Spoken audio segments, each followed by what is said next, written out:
The night my life fell apart was supposed to be a celebration, and that's what made it so hard to see the blade coming. It was early spring in Seattle, one of those crisp evenings where the air still bites, but the city lights look warmer for it. Elena had been talking up my 40th birthday for weeks, like it was a headline she couldn't wait to publish. A milestone gala, she called it, classy and intimate, just family, friends, and a few colleagues. I should have noticed how rehearsed she sounded when she said it, like she'd practiced the words until they sat perfectly on her tongue.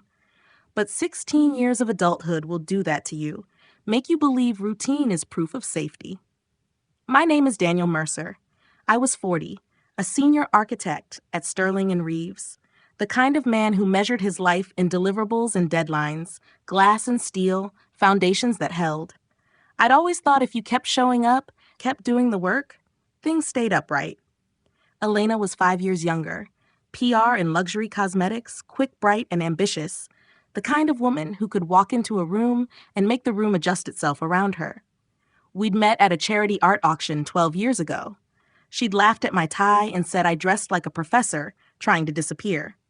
I remember the way she looked at me that night, like I was a secret she'd just discovered, and how that look made me want to become someone worthy of it. For a long time, I thought we were solid. We were never the loud couple, never the dramatic couple. We had our rituals, Sunday coffee, late-night Thai takeout, road trips to the coast when work swallowed too much of me. But somewhere along the way, Elena started living in a different tempo than I was. She stopped coming to my firm's functions, saying they were boring. I stopped asking about her work because every answer turned into a performance review of someone else's incompetence. She started posting more, photos with perfect lighting, smiling angles, polished captions about gratitude and growth, like our life was a brand campaign. I told myself it didn't matter. People have hobbies. People need outlets. I didn't want to be the husband who policed harmless things. Still, it was hard not to notice how much she cared about what strangers thought, and how little she seemed to care about what I felt when the camera was off. 3 weeks before my birthday, she slid the idea across the dinner table like a gift. "40's big, Danny," she said, touching my hand with that familiar confidence, the kind that always made me soften. I'd been picturing a quiet weekend hike, a small dinner with my sister Maya, maybe a whiskey night with 2 close friends. Elena shook her head before I could even finish my sentence. "Let me handle it," she said. "You deserve something special." She was persuasive when she wanted to be, and if I'm being honest, a part of me wanted to believe her planning meant she still cared, still saw me as someone worth celebrating, not just someone who paid half the bills and kept the calendar moving. The week leading up to the gala, she was always on her phone. Hushed calls, quick texts, smiles that appeared and vanished like they'd been toggled on and off. When I walked into a room, her voice would dip, her screen would go dark, and she'd say something casual like, "caterer stuff," or "seating chart," or "Ava's being a nightmare." Ava, her best friend, was always a presence in our life, sleek and sharp, the type who spoke like she was permanently pitching an idea. The day of my birthday, I came home early and found them in our bedroom surrounded by garment bags and boxes, champagne flutes on the dresser, Ava perched on the bed scrolling like she was waiting for a cue. Both of them went quiet the second I appeared. Elena looked up with a smile that didn't reach her eyes. "Shower," she said. "Navy suit, the Marcus and Tate one." I joked about mission control, tried to keep it light, but the air felt too tight, like it had been sealed. By 6, we were in a black sedan Elena had arranged, gliding toward downtown. The skyline rose ahead of us, glittering and indifferent. Elena kept checking her phone, tapping out messages faster than I could read her expression. "Who's blowing you up?" I asked, forcing a laugh. "Just coordinating arrivals," she said, and then nothing. No small talk, no teasing, no hand on my knee, just a stillness that made my chest feel crowded. When the car pulled up to the St. Clair Convention Hall, I finally understood why. Valets in crisp uniforms, a floral arch that looked like a wedding installation, and through the glass doors, so many people, moving in clusters, dressed like the night had been promised something dramatic. I turned to Elena, trying to keep my voice steady. "This isn't intimate," I said. "This is huge." She looked at me then, and for a second her expression softened, almost pity, Just go with it, she whispered. Okay. And before I could ask what that meant, she opened the car door and stepped out into the lights like she'd been waiting her whole life to walk onto a stage. The moment we stepped into the ballroom, I felt the temperature change. Not in the air, but in the attention. The room was breathtaking in a way that almost felt obscene. Candles everywhere, white orchids spilling over tall centerpieces, a champagne tower glittering under spotlights, and a jazz trio in the corner playing something smooth and expensive. It didn't look like a birthday party. It looked like an event with sponsors. People I hadn't seen in years turned their heads as we walked in, and I kept smiling on instinct, nodding, shaking hands, letting Elena steer us forward like she knew exactly where the cameras would be if there were cameras. I spotted my boss, Miles Reeves, near the bar, alone, stiff, nursing a drink with the posture of a man who'd been told to show up, but not told why. My sister Maya stood near the buffet with her husband, and the relief I felt at seeing her was immediate, almost desperate. She raised a hand like she wanted to wave, then stopped halfway, her face tightening like she'd swallowed something sour. "Elena," I murmured as she guided me past a table of my coworkers. "Why is Miles here?" My boss didn't come to parties. Miles barely came to retirement lunches. Elena's smile didn't falter. "Because people care about you," she said, and the way she said it sounded practiced, like a line she delivered in a mirror. We reached the center of the room, where a small stage had been set up with a microphone stand and a massive screen behind it. I actually laughed, because my brain needed to turn dread into something lighter. "What is this, a keynote?" I joked. Elena leaned in, close enough that her perfume filled my lungs. "Just trust me," she whispered. Then the music faded mid-song. Not a natural ending. Someone had cut it. The room quieted the way a theater quiets when the lights dim. Elena stepped away from me and climbed the stage in heels that clicked like punctuation. She took the microphone with both hands and faced the crowd, her expression bright and composed, like she was about to announce an award. "Good evening, everyone," she said, her voice carrying clean and clear. "Thank you for coming to celebrate Daniel's 40th birthday. He's been a dedicated man, hardworking, loyal, endlessly patient." A few people chuckled politely. I felt myself relax by a fraction. Maybe she was doing a toast. Maybe I was overthinking everything. But then she paused, letting the silence stretch until it felt intentional, and her gaze dropped. Not to me, but through me, as if I was no longer the person she was speaking to. "But tonight," she continued, "I need to tell you the truth about what that patience has cost." My stomach dropped so hard it felt like my body forgot how to stand. I managed a half laugh, the kind you use when you're trying to keep control of a room that's starting to tilt. "Elena," I said, voice light, "what are you doing?" She didn't look at me. She stared out at the crowd like she'd been waiting for this audience. "For years, I've carried the burden of keeping our life together while Daniel struggled," she said, and the word struggled landed like an accusation. I felt the eyes shift toward me, curious, ready. "He'll tell you he's successful, that his firm values him," she went on. "But I have the proof that for the last 3 years, I've been paying most of our bills." A ripple moved through the room. Whispers, gasps, that hungry sound people make when they realize they're watching something they'll talk about later. My mouth went dry. "That's not true," I tried, but my voice sounded small against the microphone. Elena lifted a hand, silencing me without even turning. "Please, Daniel," she said smoothly. "Let me finish." And behind her, the massive screen flickered to life. The screen behind Elena filled with clean clinical slides, cropped bank statements, highlighted transfers, neat arrows pointing to numbers like a courtroom presentation. Mortgage, paid by Elena. Vacation, charged to Elena. Utilities, covered by Elena. The captions were in bold red, the kind of red meant to trigger instinct before logic. For a second, even I felt the sting of it, like maybe I'd missed something obvious, like maybe I'd been sleepwalking through my own finances. Then my brain caught up.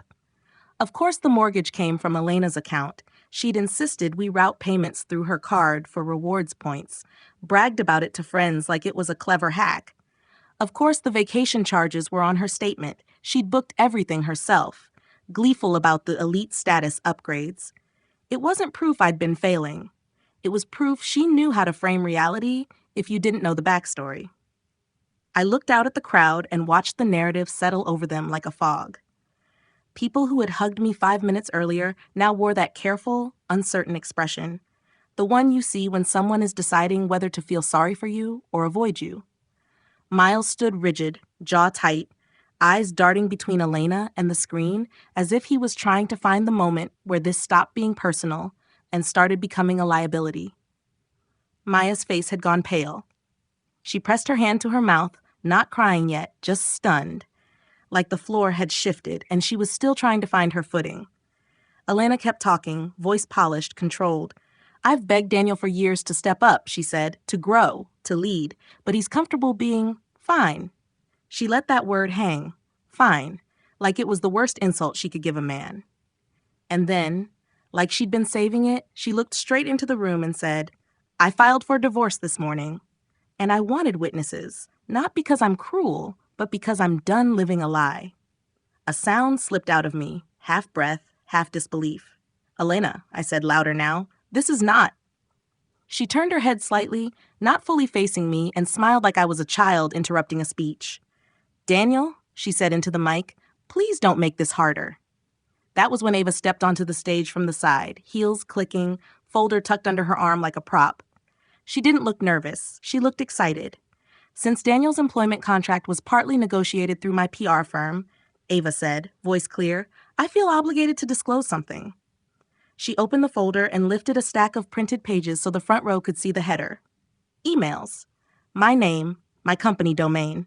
Lines of text that made my stomach turn cold before I'd read a single sentence. "I didn't write those," I said instantly, the words leaving me like a reflex. "That's fabricated." The crowd made another noise, something between surprise and satisfaction. Elena's mouth curved like she'd expected that response. Miles pushed off from the bar and took 2 steps forward, face set in the controlled panic of a man who suddenly realizes he's standing in the middle of a fire.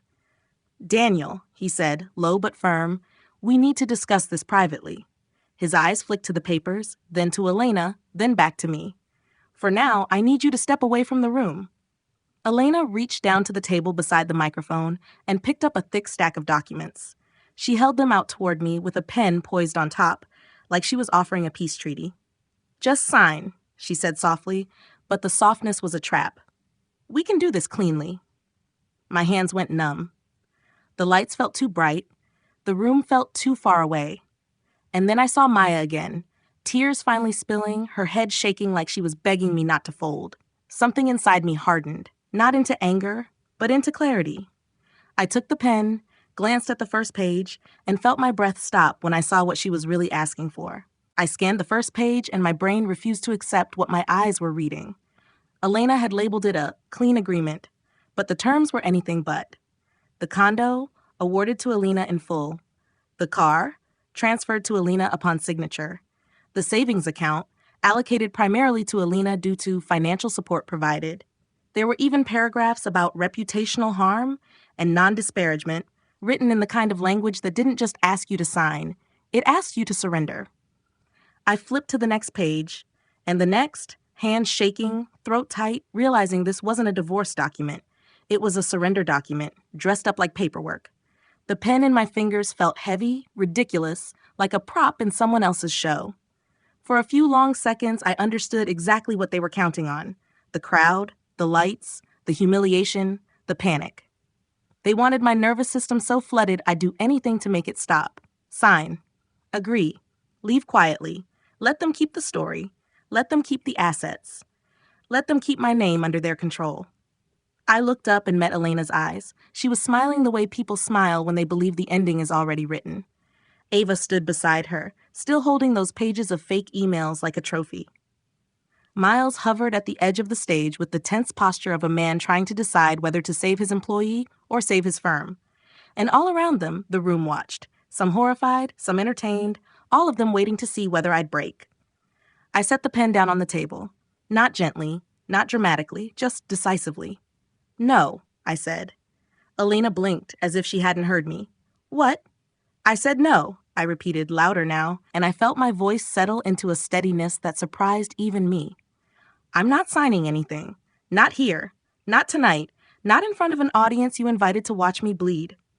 A few people gasped. Someone near the back muttered, "Oh!" like they were watching a plot twist. Elena's smile thinned. "Daniel, don't do this." "No," I said again, and this time it wasn't just refusal. It was clarity. "You and Ava just committed public defamation. Those emails are either forged or illegally obtained. And the way you're presenting those bank statements is deliberately misleading." I turned slightly toward Miles, because he was the only authority in the room who might actually understand the consequences. "Miles, those emails she's holding? That's not how our internal system formats anything. If she pulled those from my private account, that's unauthorized access. If she didn't, then she fabricated them. Either way, this isn't a party problem. This is a legal problem." Miles's face tightened, color draining from his cheeks. "Elena, where did you get those?" Ava's confidence faltered for the first time, her mouth opening like she had a prepared line and couldn't find it. Elena stepped forward quickly, trying to reclaim control, but the room had shifted. You could feel it. The moment people stopped watching a husband get shamed and started watching a setup unravel. I didn't wait for the next act. I stepped back from the table, let the stack of papers sit there untouched, and walked off the stage. My legs felt unsteady, but my mind didn't. Behind me, Elena called my name once, sharp, urgent, not loving, and I kept moving, straight through the crowd, straight toward the doors, because I suddenly understood something with brutal simplicity. If I stayed, I'd be living in their story.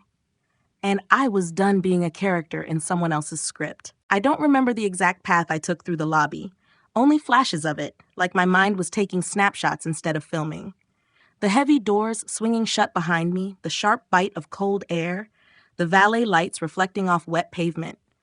My phone was vibrating so hard in my pocket, it felt like a second heartbeat, angry and frantic. I didn't look at the screen. I didn't want to see her name. I didn't want to see anyone's name. I just kept walking until the noise of the ballroom dulled into a distant thrum and the city swallowed me whole. For a moment, I stood under an awning across the street, breathing like I'd run miles, staring up at the glass building where 100 people were still inside, watching the fallout of my life like it was entertainment. A car horn blared somewhere. A couple walked past laughing, oblivious. Seattle kept moving, because of course it did. It didn't care that my marriage had just tried to execute me in public. I finally pulled my phone out and saw the screen flooded with missed calls. Elena, Elena again, Ava, an unknown number that was probably one of Elena's friends. A text banner popped up, "Don't embarrass me. Come back inside. Another, 'We can fix this if you just stop.' The words hit like ice water. Are you okay? Not 'I'm sorry,' just orders, just control." I turned the phone off, not dramatically, just a clean, final press of the button, like shutting down a system that had started to smoke. Maya found me 2 blocks away because she's always been the kind of person who doesn't wait for permission to show up. I heard her before I saw her. My name, tight with panic. She ran to me in heels she wasn't used to, hair already slipping out of whatever style she'd done for the party. "Daniel," she said, grabbing my coat sleeve like she was afraid I might disappear. Her eyes were red. "Tell me you didn't sign." I shook my head. The motion felt slow, underwater. "No," I said. "I didn't." She exhaled like she'd been holding her breath for 20 minutes. Then her face hardened into something I recognized. The Mercer family version of love, the kind that looks like anger when someone hurts you. "Good," she said, "because if you had, I would have dragged you back in there myself and ripped the pen out of your hand." She tried to laugh, but it broke halfway. "Come on, you're coming with me." At her apartment, she poured whiskey with shaking hands and shoved it into mine like it was medicine. My phone stayed off on the counter, a dead brick, and the silence in her living room felt unreal after the ballroom's bright cruelty. I sat on the edge of her couch, staring at nothing, replaying Elena's voice through the microphone, the red captions on the screen, Ava's folder, Miles's face when he realized he'd been pulled into it. "How long do you think she planned this?" I asked, and my voice sounded calm in a way that scared me. Maya didn't hesitate. "Long enough to make it a production," she said. Then she leaned forward, eyes locked on mine. "You're calling a lawyer in the morning. Not later. Not after you sleep. Morning." And for the first time since the stage, I felt something steadier than shock settle into my chest, an unfamiliar solid shape. Not revenge, Not hatred, just resolve. Morning came too fast, like my body hadn't been given permission to shut down. I woke on Maya's couch with my suit jacket folded over a chair and the taste of stale whiskey still clinging to my tongue, and for a brief, disorienting second, I almost convinced myself the gala had been a nightmare. Then I saw my phone, still dark, still off, and the memory snapped back into place with surgical clarity. Elena on the stage, the screen bleeding red captions, Ava's folder held up like evidence in a trial I hadn't agreed to attend. Maya was already in the kitchen, hair pulled up, coffee brewing like she'd been awake for hours. She slid her laptop across the counter toward me without a word. On the screen was a name, a number, and a short note she'd typed like a command. Rachel Lynn. Defamation, digital evidence, civil fraud. Call. I called. Rachel's voice was calm in that way that made you feel your panic was an inconvenience you could set down. I told her everything. How Elena framed the finances, how Ava produced emails, how my boss was present, how the pressure to sign felt like being shoved toward a cliff. I expected surprise. What I got was a quiet, measured inhale. They made it public, Rachel said finally. That's their mistake. Public means witnesses. Public means footage. Public means there's a record outside their control. She paused. Do not turn your phone back on yet. Not until we're ready. I want you to forward everything when we can preserve it properly. By noon, I was sitting in Rachel's office with a legal pad in front of me and a warmth in my chest that wasn't comfort, exactly. More like structure returning to a building after an earthquake. Rachel moved fast, methodical. She drafted emergency filings to freeze our joint accounts and prevent any transfer of assets. And she sent preservation notices to Elena and Ava demanding they keep every text, email, draft, and file related to the gala. People like this delete when they panic, she said, eyes scanning her screen. We're going to make deleting expensive. Late afternoon, my phone came back on for the first time. The screen flooded instantly. Missed calls stacked like a wall, voicemails lining up like threats in polite packaging. Elena's name, over and over. Ava's. Numbers I didn't recognize. There were texts, too, swinging wildly in tone like a pendulum. Daniel, come home. You're overreacting. Please don't do this. We can fix it. And beneath it all, the one message that made my stomach go cold because it wasn't emotional, it was tactical. Miles is meeting with HR. Call me now before this gets complicated, as if it wasn't already. An hour later, my boss called. Miles sounded older than he had ever sounded. Daniel, he said, and I could hear the controlled damage control in his breath. Our IT team reviewed the email chain. It didn't originate from our servers. The domain was spoofed. He stopped, like the apology didn't want to come out. I'm sorry. I shouldn't have said anything in that room. You're not terminated. You're on paid leave until we complete a formal review. But you have my word. We're treating this as an attack, not a complaint. I stared at the wall, letting that sink in, and for the first time since the gala, I felt the ground hold. Rachel watched my face as I lowered the phone. Good, she said. Now we move from shock to evidence. She slid a folder toward me, blank dividers, labeled tabs, the beginning of a case file that looked like a map out of the chaos. Next step, she said, tapping the top tab with her pen. We get the footage, we get the messages, and we find out exactly how long Elena's been writing this script. By the third day, the shock had burned off enough that I could think in straight lines again, and that was when everything started to feel even uglier. Not because the humiliation was fresh, but because the planning behind it began to show through the cracks. Rachel looked like she was building a model, precise, clinical, no wasted motion. She had me write a timeline down to the hour. When Elena first mentioned the gala, when the phone calls started, when Ava showed up at our place, when Elena told me which suit to wear, when the jazz music cut out. Then she started turning those details into pressure points. She sent a formal request to the St. Clair Convention Hall for all event materials, contracts, invoices, staffing logs, AV schedules, and when they hesitated, she reminded them that a private celebration had turned into a potential civil matter involving defamation and digital fraud. Suddenly, their cooperation became enthusiastic.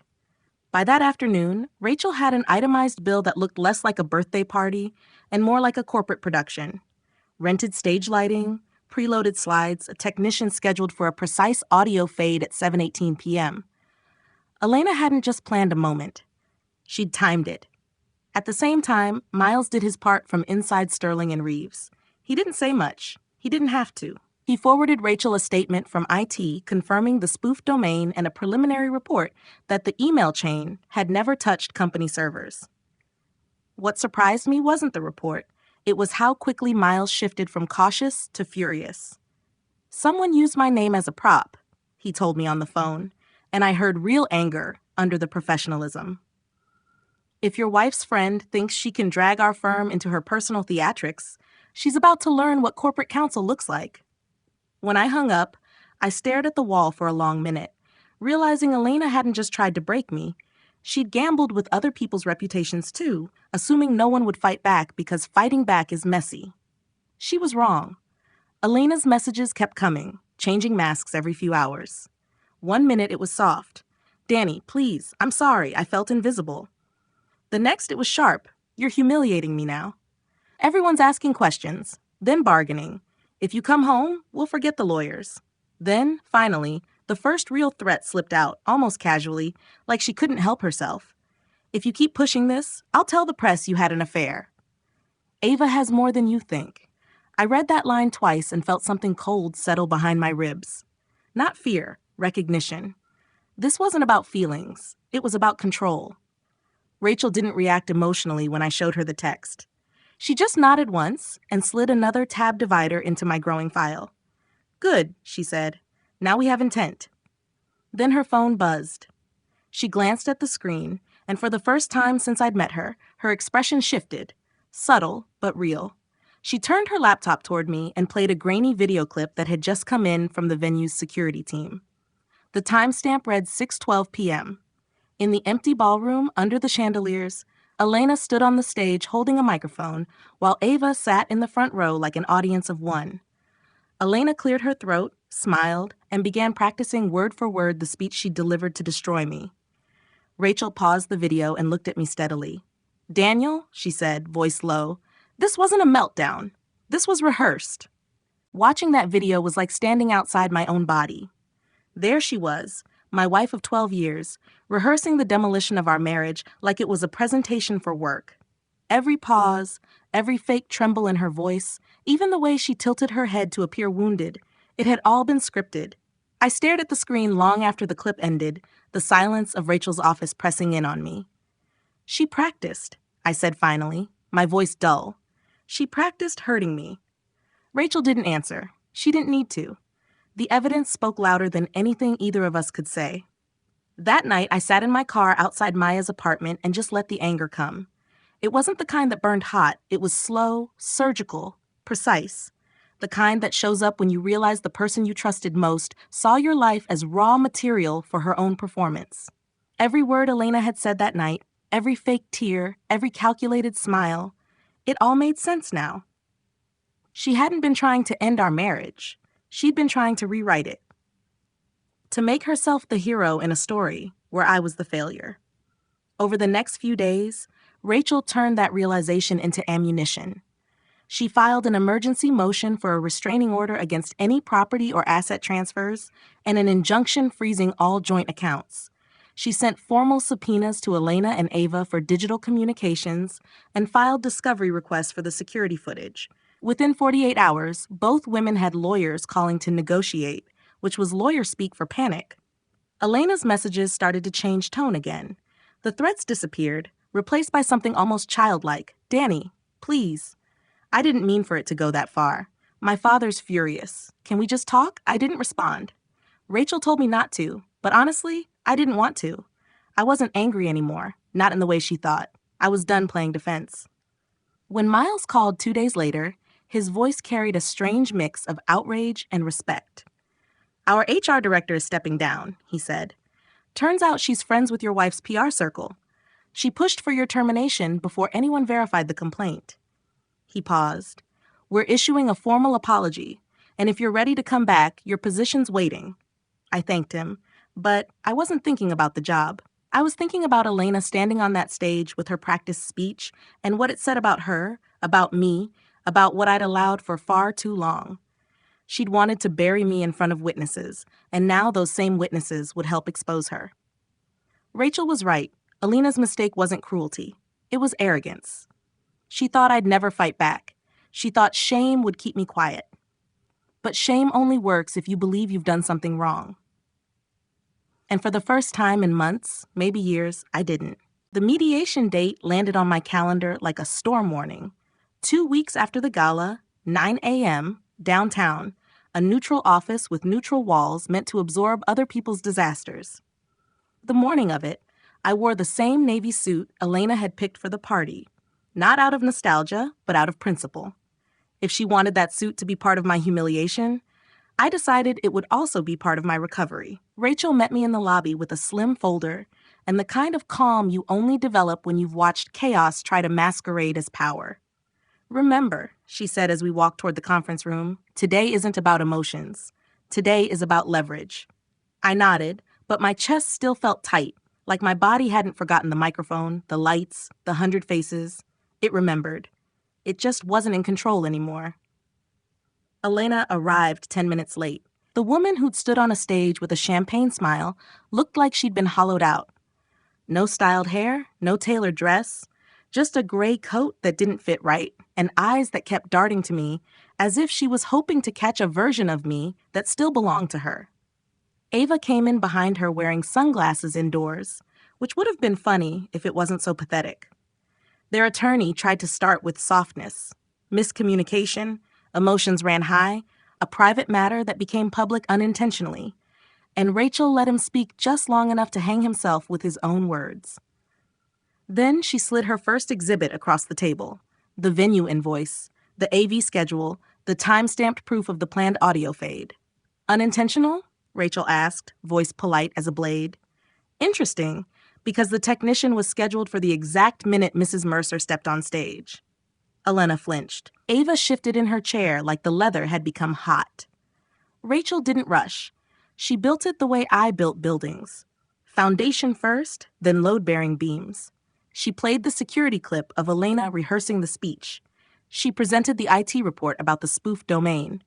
She laid out Elena's text, threatening to tell the press I had an affair if I didn't back down. With every piece, I watched Elena's posture collapse a little more, like the air was leaving her. And then, when Rachel turned to Ava and asked a simple question, "Where did the screenshots come from?" Ava cracked. Not dramatically, just suddenly. She removed her sunglasses, rubbed her forehead, and said, "I edited them." Elena's head snapped toward her so fast it was almost violent. "Ava?" But it was too late. Ava kept talking, voice trembling now.